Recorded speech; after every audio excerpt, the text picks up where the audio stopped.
ওকে, তো এখানে আমাদের কে কাজ করবে? এখানে আমাদের কাজ করবে হচ্ছে গতীয় ঘর্ষণ বল কাজ করবে। তো গতীয় ঘর্ষণ বল কাজ করার সময় আমরা কি করব? আমরা লিখব গতীয় ঘর্ষণ গুণাঙ্ক ইনটু প্রতিক্রিয়া বল। কিন্তু আমরা তো প্রতিক্রিয়া বল জানি না, কিন্তু দেখতে পাচ্ছি প্রতিক্রিয়া বল কার সমান? W cos theta. W cos theta. তাহলে আমরা পরের লাইনে স্টেপ বাই স্টেপ লিখে ফেলবো। এফ কে এর বদলে লিখবো মিউ কে, আর ডাব্লিউ এর বদলে ডাব্লিউ কস থিটা, আর এর বদলে ডাব্লিউ কস থিটা, আর ডাব্লিউ মানে হচ্ছে এমজি। তাহলে আর এর বদলে আমি লিখতে পারি এমজি কস থিটা ডিগ্রি। তাহলে মিউ কে এর মান কত? মিউ কে এর মান বলে দিয়েছি 0.27, লিখে ফেলি আমরা 0.27। এম এর মান কত? এম এর মান হচ্ছে 5 কেজি। জি এর মান হচ্ছে 9.8, আর এখানে কত হবে? cos 20 degree. ওকে, এখানে হচ্ছে আমরা এইভাবে লিখতে পারলাম। এই হলো 5 আমাদের কেজি না 8 কেজি? 5 কেজি না 8 কেজি? এখানে হচ্ছে 8 কেজি, সরি 8 কেজি। বস্তুর ভর হচ্ছে গিয়ে 8 কেজি। তাহলে শেষ পর্যন্ত দেখো তো কত হয়, কত আসে? কোথায় গেল? 19.89। 0.8 ইন্টু 9.8 ইন্টু cos 20 ডিগ্রি, কত আসে? স্যার এটা 19 ইয়া পয়েন্ট হবে না স্যার, sin 20 হবে না? না, আর এর আচ্ছা, মান আর আর আর আর জি স্যার বুঝছি। 19.89 নিউটন। নিউটন। এটা হচ্ছে আমাদের ঘর্ষণ বল। এখন আমাদেরকে দেখতে হবে যে লব্ধি ত্বরণ কত। লব্ধি ত্বরণটা কত হবে? এখানে দেখতে হবে ডাব্লিউ সাইন থিটার মান ঘর্ষণ বল থেকে বেশি হওয়ার কথা। এটা আমাদের 2 নম্বর হয়ে গেল। এবার আমরা 3 নং সমাধানটা করার চেষ্টা করি। আসো 3 নংটা কিভাবে সমাধান করব? 3 নংটা সমাধান করার সময় আমরা লিখব কিভাবে? লব্ধি বল কত হবে? লব্ধি বলটা হবে এফ আর মানে রেজাল্টেন্ট ফোর্স। এফ আরটা হচ্ছে রেজাল্টেন্ট ফোর্স। রেজাল্টেন্ট ফোর্সটা কত হবে? সেটা হবে আমাদের ডাব্লিউ সাইন থিটা মাইনাস কত হবে? এফ কে হবে, তাই না? এফ কে হবে, ডাব্লিউ কত? জি এম স্যার। জি। তাহলে আমি লিখে ফেলি m g sine theta minus কত? F k. M g sine থিটার মানটা আলাদাভাবে বের করি, ঠিক আছে? এফ কে এর মান তো আমরা পেয়ে গেছি আগে থেকে 19.89, ঠিক আছে? আর ডাব্লিউ সাইন থিটার মানটা আমরা আলাদাভাবে বের করে ফেলি। 26.81। স্যার কত আসে? 26.81। 26.81। তো এটা হচ্ছে কি আমাদের ডাব্লিউ সাইন থিটা এর মান আসছে 26.81। তো দেখতেই পাচ্ছি যেহেতু ডাব্লিউ সাইন থিটার মান ঘর্ষণ বল থেকে বেশি, তাহলে অবশ্যই এই বস্তুটার লব্ধি বল থাকবে। তাহলে কত হবে? 26.81 বিয়োগ 19.89। 6.92। এটা আমাদের আসছে 6.92 আসছে, 6.92 নিউটন। তাহলে লব্ধি ত্বরণ কত হবে? এ আর লব্ধি ত্বরণ হবে কত? 6.92 8 আমরা 8 দিয়ে ভাগ করব। 0.865। কত হবে? 0.865 মিটার পার সেকেন্ড স্কয়ার। এভাবে আমরা ম্যাথগুলা করতে পারবো আশা করি। বুঝতে পেরেছো? জি স্যার। জি স্যার। ওকে, এই ধরনের ম্যাথ কি করছো আগে? জি স্যার, এই অধ্যায় তো। হ্যাঁ, এই অধ্যায় ম্যাথগুলো এরকম। হ্যাঁ, তো হ্যাঁ, করার তো কথা। এই অধ্যায় ম্যাথগুলো এরকম। তো আমরা এইভাবে কাজ করব আশা করি। ম্যাথ আসলে আমরা আহ এভাবে করার চেষ্টা করব, এবং ধীরে ধীরে কাজ করব। দেখবা ঠান্ডা মাথায় কাজ করবো, দেখবো ভুল হবে না। আর চিত্রটা খুব সুন্দর মতো করে সবগুলা উপাংশে ভাগ করে নিবা ফোর্সের। তাহলে দেখবা এটা সহজ হইতেছে, বা সহজ মনে হবে, কঠিন মনে হবে না। ওকে, তো আমরা কিন্তু ঘর্ষণ নিয়ে পড়ে ফেললাম। আমাদের কিন্তু নিউটনের বলবিদ্যায় আমাদের যেটা রৈখিক পার্ট ছিল সেটা মোটামুটি একবার কি হলো, পড়া হয়ে গেল।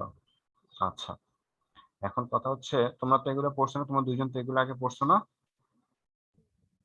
জি স্যার। জি স্যার পড়েছি। হ্যাঁ, এখন যারা পড়ে নাই তাদেরই খবর নেই। আচ্ছা, ঠিক আছে। তো আমাদের রৈখিক পার্ট এই চ্যাপ্টার শেষ হলো। এই পার্টের এই চ্যাপ্টারে আরেকটা পার্ট হচ্ছে গিয়ে আমাদের কৌণিক পার্ট। ঠিক আছে, কৌণিক পার্টটাতে আমাদের কি কি আছে? শুরুতে আছে কি? শুরুতে আছে আমাদের কৌণিক বেগ, কৌণিক ত্বরণ আছে, তারপর হচ্ছে কি আমাদের কৌণিক সরণ। হ্যাঁ, কৌণিক সরণ, কৌণিক বেগ, কৌণিক ত্বরণ। তারপর এখান থেকে আমাদের আছে জড়তার ভ্রামক আছে, তারপর কৌণিক ভরবেগ, তারপর টর্ক আছে, তারপর আছে কি কেন্দ্রমুখী বল আছে, তারপর হচ্ছে গিয়ে রাস্তার ব্যাংকিং আছে, এগুলো নিয়ে অনেক কিছু আছে, তাই না? তো আমরা একটু দেখি, একবার তোমরা যারা পড়ছো একবার রিভিশন হয়ে গেল, আর যারা পড়ে নাই তাদের একবার নতুন করে আরেকবার করা হবে। তো আমরা শুরুতেই পড়বো কৌণিক সরণ নিয়ে পড়াশোনা করি।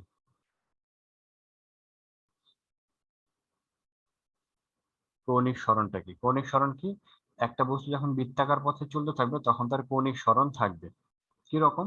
যেমন ধরো কেন্দ্র একটা বস্তু, কেন্দ্র একটা আহ এখানে একটা বস্তু আছে, এই বস্তুটা এ বিন্দু থেকে মনে করো বি বিন্দুতে গিয়েছে, এ থেকে এখানে বি বিন্দুতে ট্রাভেল করলো। এ থেকে বি বিন্দু ট্রাভেল করলে কেন্দ্রে যতটুকু কোণ তৈরি করবে এটাই হচ্ছে গিয়ে তার কৌণিক সরণ। এখানে যতটুকু কোণ তৈরি করবে এটাই হচ্ছে গিয়ে তার কৌণিক সরণ। ওকে, কৌণিক সরণ তাহলে কত হইলো? থিটা হইলো। এই থিটাকে আমরা কি দিয়ে প্রকাশ করতে পারবো? ডিগ্রি দিয়েও প্রকাশ করতে পারবো, আবার রেডিয়ান দিয়েও প্রকাশ করতে পারবো। ঠিক আছে, ওকে। যেমন একটা কণা যদি মনে করো এ বিন্দু থেকে জার্নি শুরু করে সে যদি ঘুরে আবার এ বিন্দুতে আসে, তাহলে আমি থিটার মান কত লিখতে পারবো বলো তো? 360 ডিগ্রি। 360 ডিগ্রি। 360 ডিগ্রি। যদি সে এ বিন্দু থেকে ঘুরে আবার এ বিন্দুতে ব্যাক করে, তাহলে থিটা এর মান লিখতে পারবো 360 ডিগ্রি।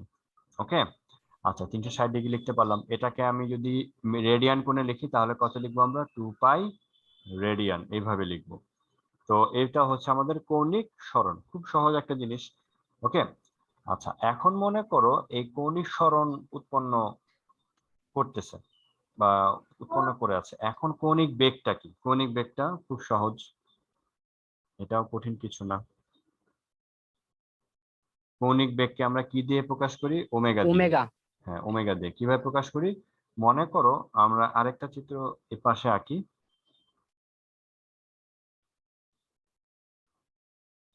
মনে করো এখানে একটা বৃত্ত আছে, এই বৃত্তটা এখানে শুরুতে এখানে ছিল, এ থেকে মনে করি ও বিন্দু থেকে এ বিন্দুতে আসলো, আবার এ থেকে একটু পরে বি বিন্দুতে আসলো। ঠিক আছে, এ বিন্দুতে যখন ছিল তখন কেন্দ্রে কোণ তৈরি করেছিল থিটা। থিটা মনে করো 30 ডিগ্রি 20 ডিগ্রি কোণ তৈরি করেছিল। আর বিতে যখন আছে তখন সে হচ্ছে গিয়ে মনে করো 60 ডিগ্রি কোণ তৈরি করেছে, 60 ডিগ্রি কোণ তৈরি করে আছে। ওকে, এতে যখন ছিল তখন হচ্ছে সে 20 ডিগ্রি কোণ তৈরি করেছিল, আর বিতে যখন আছে সে তখন কত ডিগ্রি কোণ তৈরি করে আছে? 60 ডিগ্রি কোণ তৈরি করে আছে। দেখা যাচ্ছে না তাই তো, একটু বড় করে ড্র করি।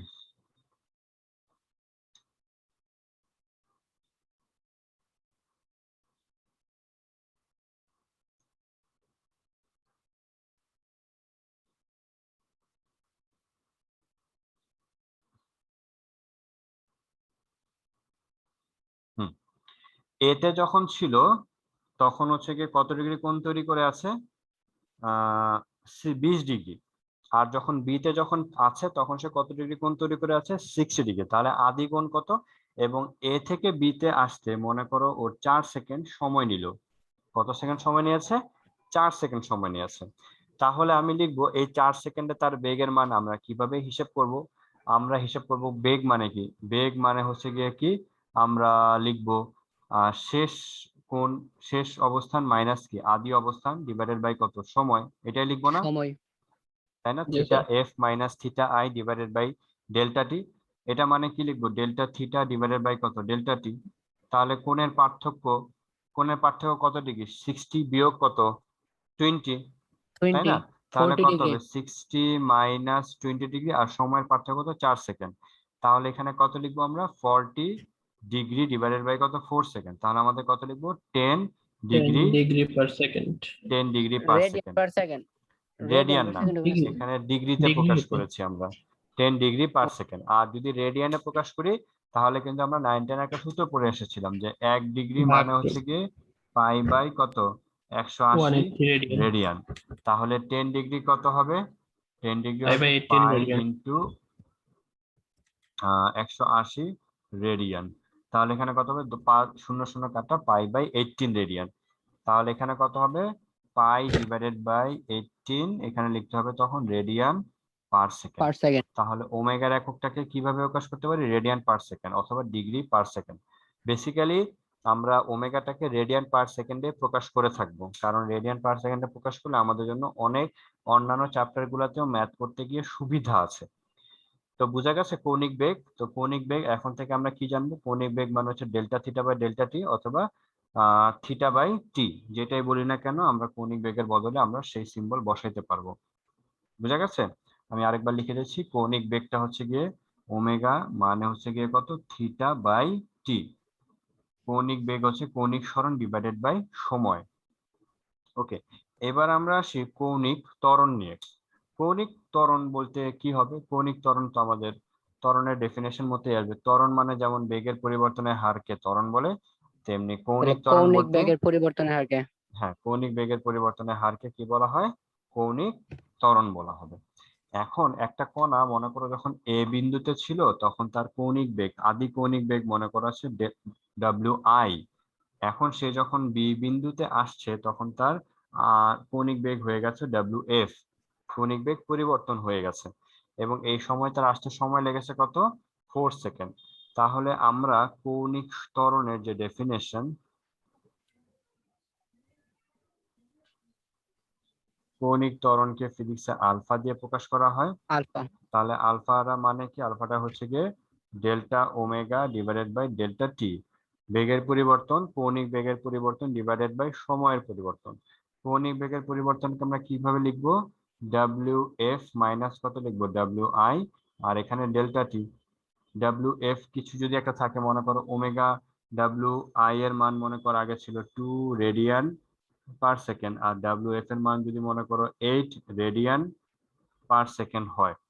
ডাব্লিউ আই এর মান যদি 2 রেডিয়ান পার সেকেন্ড হয় এবং ডাব্লিউ এফ এর মান যদি 8 রেডিয়ান পার সেকেন্ড হয়ে থাকে, তাহলে আমরা লিখবো কত, 8 মাইনাস 2, আর এখানে কত 4, এককটা কত হবে, রেডিয়ান পার per second second square. Square হবে।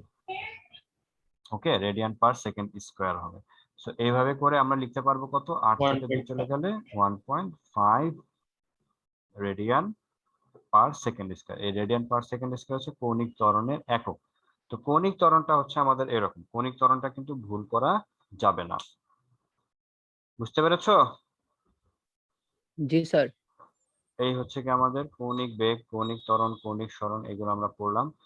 আর সবসময় চেষ্টা করবা রেডিয়ান পার সেকেন্ড স্কয়ার এগুলাতে প্রকাশ করা। এই তো আমাদের এটা হইলো। আচ্ছা, নাহিদ তোমার বোনের বাসা কোথায়? স্যার পুরান ঢাকায়। পুরান ঢাকা কোথায়? স্যার নবাবপুর। নবাবপুর। নবাবপুর, নবাবপুর তো স্যার চিনি, নবাবপুর টাওয়ারের একটু সামনেই, নবাবপুর টাওয়ারটা থেকে। বুঝতে পারছি। ওখানে কি তোমার বোনরা কি স্থায়ী নাকি? স্থায়ী বলতে স্যার ওদের বাসা আছে এখানে নিজস্ব, স্যার এখানে থাকে। ও আচ্ছা আচ্ছা। ও, তোমার কি আপন বোন? স্যার আপন খালাতো বোন। ও আচ্ছা আচ্ছা, যাক ভালো তো। ওকে, তো বাড়ি যাবা কবে? স্যার শনিবারে যাব স্যার। তোমার বাড়ি জানি কোথায়? স্যার কিশোরগঞ্জ। কিশোরগঞ্জ। কিভাবে যাবা? স্যার এই প্রাইভেট কার ভাড়া করছি। তো সবাই একসাথে চলে যাবা? জি স্যার। ও আচ্ছা আচ্ছা, যাক ভালো। হ্যাঁ, সবাই এখন প্রাইভেট কারেই যাচ্ছে। প্রাইভেট কার তো ভালোই, টাকা পয়সা খরচ তো বেশি হইতেছে, তাই না? মনে হয়। জি। জি স্যার, সবকিছু তো এখন বন্ধ দিয়ে দিছে 16 তারিখ পর্যন্ত। হুম। ও, 16 তারিখ পর্যন্ত বন্ধ দিয়ে দিচ্ছে? জি স্যার, ট্রেন বাস লঞ্চ। ও আচ্ছা আচ্ছা, কি আর করবো ঢাকায় না মানুষ। বাস খোলার কথা কালকে থেকে। কালকে থেকে? আবার বন্ধ দিছে তো, 16 তারিখ পর্যন্ত লকডাউন দিয়ে দিল না। ওই তো 6 তারিখ বাস খোলার কথা, দুইটা একসাথেই বলছে। না না, এটা শুধু ঢাকা শহরের ঢাকা ভিতরে, কিন্তু শহরের ভিতরে? দূরপাল্লার বাস সব বন্ধ। না, ঢাকা শহর না, সব এলাকাতে বাস চলবে, কিন্তু জেলার বাইরে যেতে পারবে না।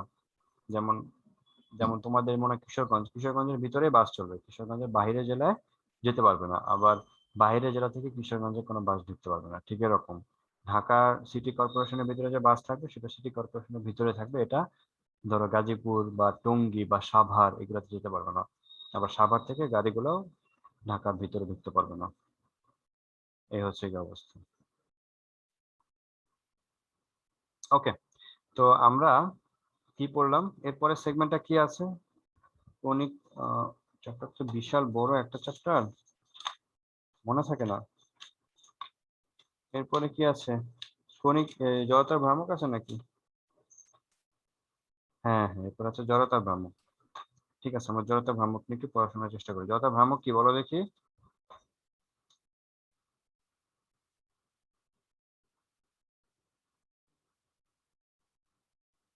জড়তার ভ্রামক কি?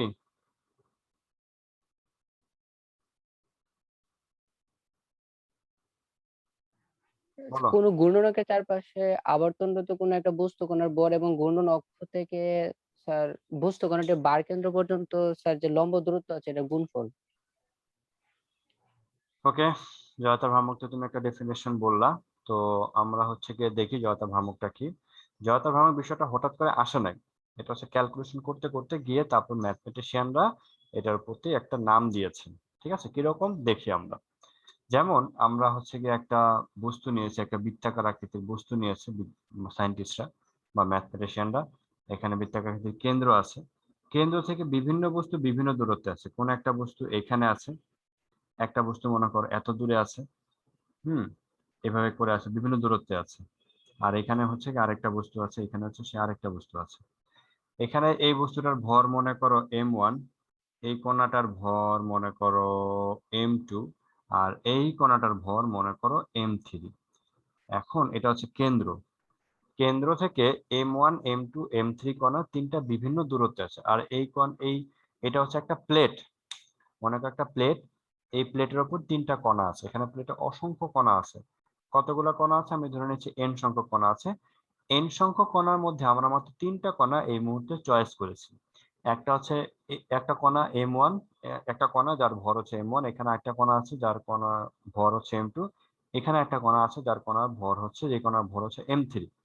এখন m1 কণাটা হচ্ছে গিয়ে কেন্দ্র থেকে r1 দূরত্বে আছে, m2 কণাটা হচ্ছে কেন্দ্র থেকে r2 দূরত্বে আছে, এবং m3 কণা হচ্ছে কেন্দ্র থেকে r3 দূরত্বে আছে। ওকে, এখন আমি যদি তোমাকে বলি যে এই বস্তুটাকে যদি আমি বৃত্তাকার পথে ঘুরাইতে থাকি, ওকে, একবার যদি ঘুরাই তাহলে এই m1 কণা পুরোটা একবার ঘুরে আবার m1 এর জায়গায় আসতে যে সময় লাগবে, m2 কণা পুরোটা একবার ঘুরে আবার m2 অবস্থানে আসতে কি একই সময় লাগবে কিনা? জি স্যার, শিওর? একই সময় লাগবে। জি স্যার, শিওর। একই সময় লাগবে, কারণ এখানে আমি দেখতে পাচ্ছি যে মনে করো একটা মার্কারের এই এই মাঝের পয়েন্টটা আর এক পিক পয়েন্ট, আমি যদি একবার মাঝের পয়েন্টটা মনে করো এই কালো ক্যাপের নিচের অংশটা আর কালো ক্যাপের উপর অংশটা, আমি যদি একবার সম্পূর্ণ মার্কারটাকে একবার ঘুরাই, তাহলে এই কালো ক্যাপের নিচের অংশটা পুরো একবার ঘুরে আসতে যে সময় লেগেছে, আর উপরের অংশটা একবার ঘুরে আসতে কি তার একই সময় লেগেছে। আমরা বলতে পারি একই সময় লাগবে। তার মানে আমি বলতে পারি সবগুলা কণার যেহেতু একই কোণ তৈরি করছে, একই সময়ে একই কোণ তৈরি করছে, তাহলে সবগুলা কণার কৌণিক বেগ একই রকম বলা যাবে, তাই না? সবগুলা কণার কৌণিক বেগ একই রকম। তো কৌণিক বেগ আমরা একটা হিসাব করতে পারলাম, সবগুলা কণার কৌণিক বেগ আমরা ধরে নিলাম ওমেগা। ওকে, সবগুলা কণার রৈখিক বেগ কি একই রকম হবে?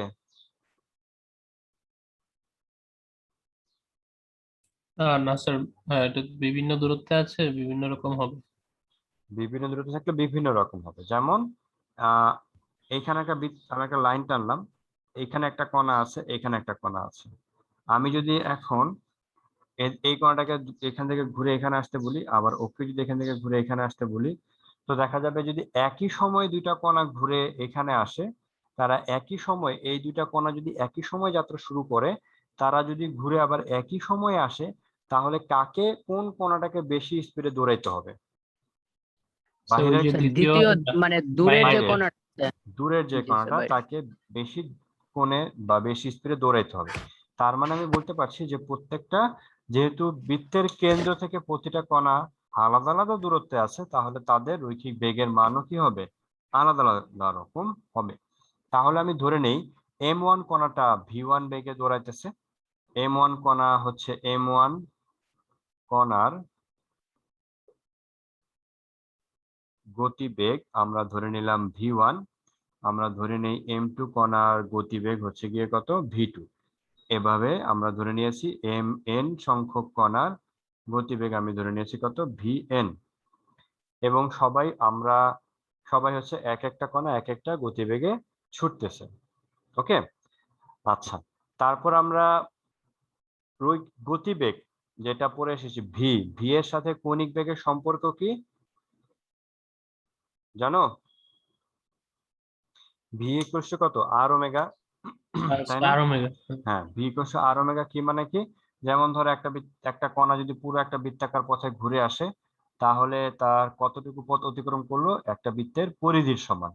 তাহলে তার একবার ঘুরে আসতে যদি ক্যাপিটাল টি সময় লাগবে, এখান থেকে ঘুরে আবার এখানে আসে যদি ক্যাপিটাল টি সময় লাগে, তাহলে তার পরিধি কত? আমরা বৃত্তের ব্যাসার্ধ যদি হয় ক্যাপিটাল আর, তাহলে পরিধি কত হবে? 2πr ডিভাইডেড বাই টি, তাই না?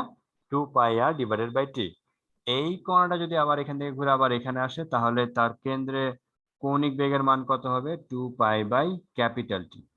তাহলে সরি 2π বাই ক্যাপিটাল টি। তাহলে 2π বাই ক্যাপিটাল টি এর বদলে আমি কি লিখতে পারি? ওমেগা লিখতে পারি। তাহলে এইটুকুর বদলে যদি আমি ওমেগা লিখতে পারি, তাহলে ভি ইকুয়ালস টু কত লিখতে পারবো? ওমেগা ইন্টু আর, বা v equals to r into omega. Okay, তো রৈখিক বেগের সাথে কৌণিক বেগের এটা হচ্ছে একটা সম্পর্ক, সেটা হচ্ছে গিয়ে কত? ভি ইকুয়ালস টু কত? আর ওমেগা। তাহলে আমি ভি ওয়ান এর বদলে কত লিখতে পারবো? আর ওমেগা, আর ওয়ান ওমেগা। ভি টু এর বদলে কত লিখতে পারবো? আর টু ওমেগা। আর ভি এন এর বদলে লিখতে পারবো কত? আর এন ওমেগা। কারণ সবগুলো কণা একই কৌণিক বেগে যদি দৌড়াইতে থাকে বা ছুটতে থাকে। এখন আমি m1 কণার যদি গতিশক্তি ক্যালকুলেশন করি, m1 কণার গতিশক্তি কত হবে বলো তো? হাফ m1 v1 স্কয়ার, এটা হবে না? জি স্যার। ওকে, আর আমি যদি বলি m2 কণার গতিশক্তি তাহলে কত হবে? Half m2 v2 square. ঠিক আছে, আর যদি বলি m3 কণার গতিশক্তি কত হবে? Half m3 v3 square. Half m3 v3 square. আর এভাবে করে যদি mn কণার গতিশক্তি কত হবে? Half mn vn square. এখন যদি আমি সম্পূর্ণ এই বৃত্তাকার যে চাকতি আছে, এই সম্পূর্ণ বৃত্তাকার চাকতির গতিশক্তি ক্যালকুলেশন করতে চাই, তাহলে কি করতে হবে? সবগুলো কণার এখানে গতিশক্তি আমাকে যোগ করে দিতে হবে, তাহলে আমি সম্পূর্ণ বৃত্তাকার প্লেটে গতিশক্তি আমি ক্যালকুলেশন করতে পারবো। পারবো না? অবশ্যই পারবো পারবো। স্যার। তাহলে আমি লিখে ফেলি সম্পূর্ণ বৃত্তাকার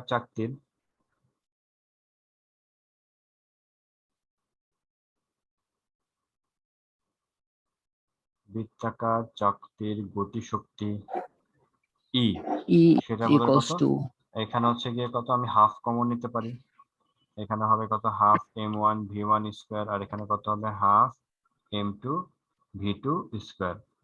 ওকে, একটা জিনিস খেয়াল করে দেখো, আমরা এখানে ক্যালকুলেশনটাকে একটু সহজ করে ফেলি। ক্যালকুলেশনটাকে কিরকম সহজ করব? আমরা v1 এর বদলে কি r1 ওমেগা লিখতে পারি না? হাফ m1 v1 এর বদলে কত লিখতে পারি? v1 এর বদলে r1 ওমেগা লিখতে পারি। তাহলে এখানে কত হবে? r1 স্কয়ার ওমেগা স্কয়ার, আর এটা ওমেগা কত হবে? Square. r2 square omega square. Half r2 square omega square, কারণ ভি ইকুয়ালস টু কত? আর ওমেগা। ঠিক আছে, ওকে, তাহলে এখানে কত হবে? Half m2 r3 square omega square. সেইভাবে করে এটা লিখতে পারবো m3 আমরা। স্যার m3 হবে না ও তৃতীয়টাই? হ্যাঁ, m3 হবে। এবার আমরা মোট গতিশক্তি যদি ক্যালকুলেশন করে ফেলি, তাহলে গতিশক্তি ক্যালকুলেশন করে তুমি দেখতে পাচ্ছ half m omega square common যাচ্ছে। তাহলে কমন নিয়ে নাও, হাফ ওমেগা স্কয়ার কমন গেলে কি থাকবে? m1 r1 স্কয়ার, আর এটা কত হবে? m2 m2 r2 square r2 m3 r3 square square plus dot dot. Plus m3 r3 square দিয়ে আমরা ডট ডট দিয়ে ব্র্যাকেট ক্লোজ করে দিলাম। ওকে, এটা আমরা লিখতে পারবো। এখন আমরা তো মোটামুটি আমরা লিখতে পারলাম, ভালো কথা। তো আমরা ফিনিশ করি, দেখি এটাকে আমরা লিখতে পারবো কত? এটাকে লিখলাম হাফ, এটাকে লিখলাম হাফ, এটাকে লিখলাম ওমেগা স্কয়ার, আর এটা summation of M R square লেখা যাবে, কারণ এম আর স্কয়ার যোগফল, যোগফল জি সামেশন স্যার অফ লেখা এম যাবে। R square.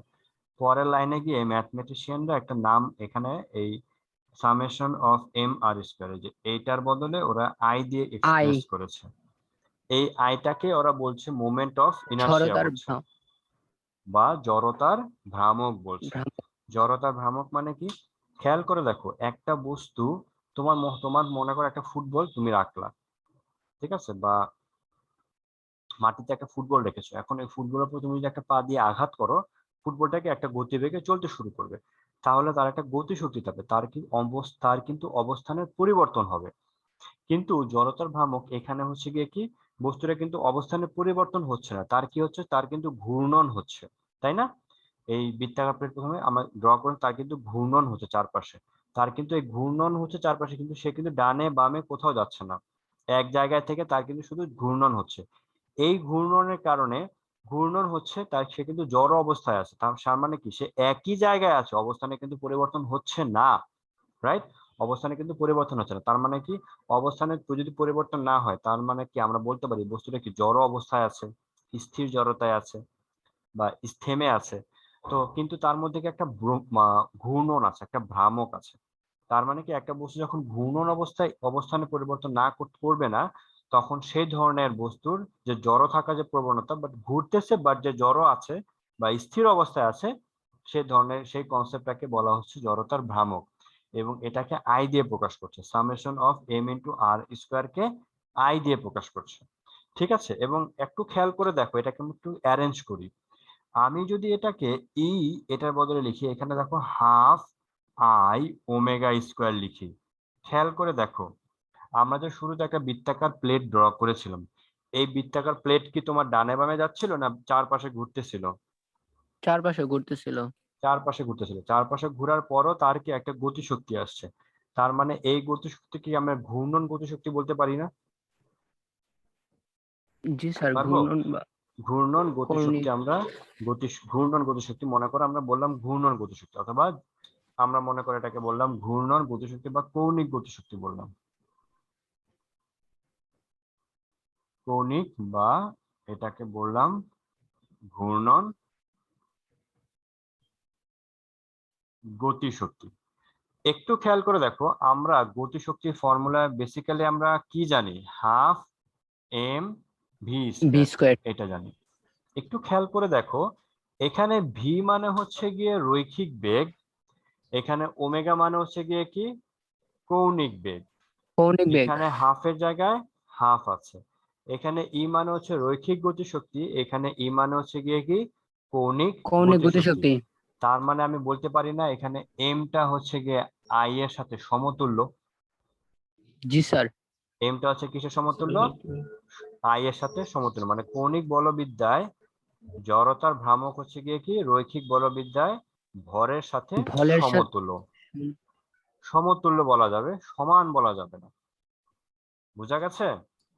মানে এখানে রৈখিক গতিশক্তিতে এমটা যে কাজ করছে, কৌণিক গতিশক্তিতে আইটা সেই রকম একই কাজ করতেছে, তাই না? একই ভূমিকা পালন করতেছে। তাহলে আমরা বলতে পারি জড়তার ভ্রামকটা হচ্ছে কিসের সমতুল্য? ভরের সমতুল্য। এটাকে আমরা লিখে ফেলি, আবার সমান বলবা না কিন্তু। জড়তার ভ্রামক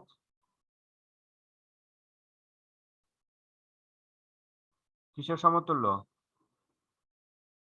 ভরের। ভরের সমতুল্য। এটা আমরা আস্তে আস্তে তোমাদেরকে ব্যাখ্যা করতে পারবো, যে জড়তা ভ্রামক যে ভরের সমতুল্য, এটা তোমাদেরকে আমরা আস্তে আস্তে সামনে গিয়ে আরো ব্যাখ্যা করতে পারবো। ঠিক আছে, আপাতত আমরা জেনে নিলাম আই যেটা পড়েছি জড়তা ভ্রামক, সেটা হচ্ছে কি কিসের সমতুল্য? ভরের সমতুল্য। বোঝা গেছে? জি স্যার।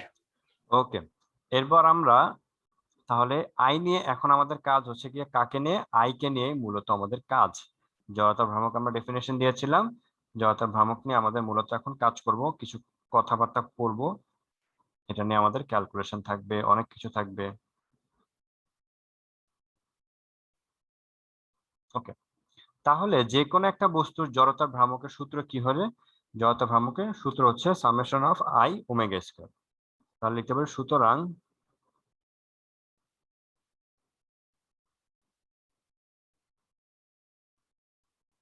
যে কোনো বস্তুর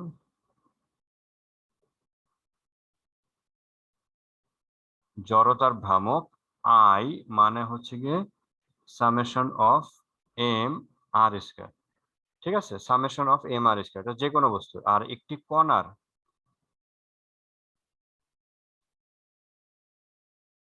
কণার জড়তার ভ্রামক হচ্ছে গিয়ে কত, এম আর স্কয়ার। এটা হচ্ছে একটি কণার জড়তার ভ্রামক। আর একটা বস্তু কি অসংখ্য কণা নিয়ে গঠিত, সেই ক্ষেত্রে ওই বস্তুর জড়তার ভ্রামক কি হবে, অসংখ্য কণাগুলোর জড়তার ভ্রামককে কি করতে হবে, যোগফল করতে হবে। এই কারণে summation of M R square দিয়েছি। বুঝা গেছে? মনে থাকবে? পারবা তো নাকি? জি স্যার, পারবো। ওকে, তো জড়তা ভ্রামকটা কি শেষ পর্যন্ত আমরা যে ডেফিনেশন বলি, কোন একটা বস্তু যদি ঘূর্ণনত অবস্থা থাকে তাহলে বস্তুর ভর এবং যে বৃত্তাকার পথে ঘুরতে থাকবে সেই বৃত্তাকার পথের ব্যাসার্ধের গুণফলটাকে ভর এবং ব্যাসার্ধের বর্গের গুণফলটাকে আমরা কি বলছি, জড়তার ভ্রামক বলছি। এটা সেটা কণার জড়তার ভ্রামক। আর বস্তু জড়তার ভ্রামক কি করতে হবে, এক একটা বস্তুর জন্য জড়তার ভ্রামক এক এক রকম হবে। আমরা হচ্ছে এটাকে ক্যালকুলেশন করে আমাদেরকে ফাইন্ড আউট করতে হবে। বুঝা গেছে? ক্যালকুলেশন করে ফাইন্ড আউট করতে হবে। তবে আমরা জেনে রাখি যে যে কোনো বস্তু জড়তার ভ্রামক হচ্ছে কি summation of M R square. এটা হচ্ছে কি বিচ্ছিন্ন, যদি বিচ্ছিন্ন অবস্থা থাকে, কণাগুলো যদি বিচ্ছিন্ন অবস্থা থাকে, যে একটা কণা মনে করে এদিকে আছে, একটা কণা ওদিকে আছে, একটা কণা এভাবে আছে, একটা কণা ছড়ায় ছিটা যদি থাকে, আর যদি কণাগুলা কন্টিনিউয়াসলি থাকে, ঠিক আছে, তাহলে অবিচ্ছিন্ন থাকে বা কন্টিনিউয়াসলি থাকে, তাহলে সেক্ষেত্রে জড়তার ভ্রামক যেটা হবে,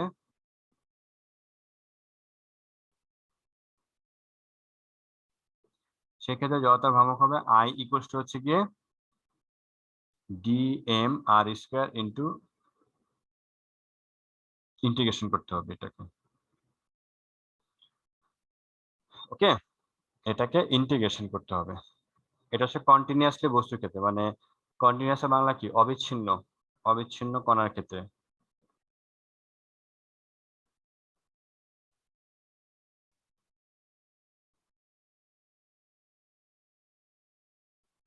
অবিচ্ছিন্ন কণার ক্ষেত্রে, অবিচ্ছিন্ন কণার ক্ষেত্রে আমাদেরকে কি করতে হবে, ইন্টিগ্রেশন করতে হবে। আর বিচ্ছিন্ন কণার ক্ষেত্রে, বিচ্ছিন্নতার ক্ষেত্রে আমাদের কি করতে হবে, সামেশন করতে হবে। প্রত্যেকটা আলাদা আলাদা কণাগুলোকে ধরে ধরে যোগ করতে হবে। আর যদি কন্টিনিউয়াসলি থাকে সেক্ষেত্রে আমাদেরকে ইন্টিগ্রেশন করতে হবে। কিন্তু আমাদের চারপাশে যে কোনো বস্তু হচ্ছে গিয়ে কি কন্টিনিউয়াসলি থাকে আর সুষম এটা ভাবে। ইন্টিগ্রেশন, স্যার ইন্টিগ্রেশনের ভিতরে স্যার ডি দিচ্ছেন, ওইটা কি ডিএক্স হবে নাকি? ডিএম ডিএম ডিএম ইন্টু আর স্কয়ার। ঠিক আছে, মানে আমাকে ভর এখানে পরিবর্তন হয়, ভরের সাথে আচ্ছা। আমাদেরকে নিয়ে কাজ করতে হবে। ওকে, সো এই হচ্ছে কি আমাদের জড়তা ভ্রামক সংক্রান্ত আমরা কনসেপ্ট ভালো মতো একটু পড়ার চেষ্টা করলাম। ওকে, ওকে ফাইন, এটা আমরা দেখলাম। এবার আসো আমরা বিভিন্ন বস্তুর জন্য জড়তা ভ্রামক কি রকম হয় সেটা একটা একটা তালিকা তৈরি করি, এবং ইন্টিগ্রেশনটা আমরা হচ্ছে কি তালিকা তৈরি করি যে বিভিন্ন বস্তুর জন্য জড়তা ভ্রামকটা কিরকম হয়। ওকে, তো তাহলে এক একটা বস্তুর জন্য জড়তার ভ্রামকটা যেটা হবে, যেমন ধরো তোমার কাছে একটা বিশাল আকৃতির দণ্ড আছে, এই দণ্ডের দৈর্ঘ্য হচ্ছে গিয়ে ক্যাপিটাল এল, এই দণ্ডের ভর হচ্ছে গিয়ে ক্যাপিটাল এম। ওকে, তোমার কাছে একটা দণ্ড আছে, দণ্ডের দৈর্ঘ্য হচ্ছে ক্যাপিটাল এল আর ভর হচ্ছে ক্যাপিটাল এম। এই দণ্ডের ঠিক মধ্যবিন্দু সাপেক্ষে, মধ্যবিন্দু দিয়ে তুমি একটা অক্ষরেখা কল্পনা করো। এখন এই অক্ষের সাপেক্ষে তুমি যদি এই দ্বন্দ্বটাকে চারপাশে ঘুরাও, যেমন এই মার্কারটাকে যদি আমি ঠিক মধ্যবিন্দুতে রেখে যদি মার্কারটাকে চারপাশে ঘুরাই, তাহলে সেই ক্ষেত্রে এই বস্তুটার এই অক্ষের সাপেক্ষে জড়তার ভ্রামকটা কি রকম হবে। এটা সাপেক্ষে জড়তা ভ্রামকের সূত্র যেরকম হবে সেটা হচ্ছে গিয়ে কত, half equals to 1/12 M L square. Integration করে আমরা এরকম পেয়েছি, তাই না, 1/12 এম এল স্কয়ার। আর মনে করো এরকম একটা দণ্ড আছে, এই দণ্ডের এটা হচ্ছে প্রান্ত বিন্দু দিয়ে তুমি একটা অক্ষরেখা কল্পনা করো। একইভাবে এই দণ্ডের দৈর্ঘ্য হচ্ছে গিয়ে ক্যাপিটাল এল আর এই দণ্ডের ভর হচ্ছে গিয়ে কত, ক্যাপিটাল এম। তাহলে এর জন্য জড়তার ভ্রামকটা আমরা কি পড়ে আসছি, এটা কি আমরা ম্যাথমেটিক্যালি দেখতে পাবো, এটা হচ্ছে গিয়ে কত 1/3 ml²।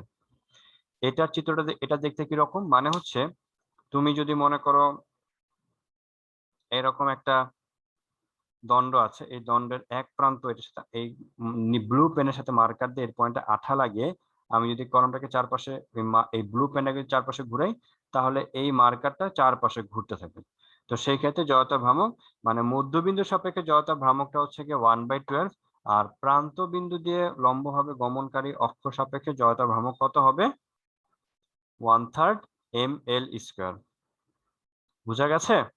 এবার এটুক তো আমরা বুঝলাম, কিন্তু আমরা যে বলেছিলাম জড়তার ভ্রামক হচ্ছে ভরের সমতুল্য, এখান থেকে কি বোঝা যায়?